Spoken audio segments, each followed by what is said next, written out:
অনেক দিন পর আসবে স্বামী গো, আমি থাকি সেজে গুজে।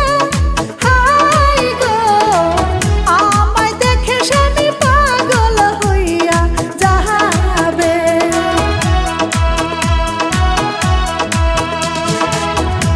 সর্বনাশ হইল আমার গো, টাকা পয়সা নিল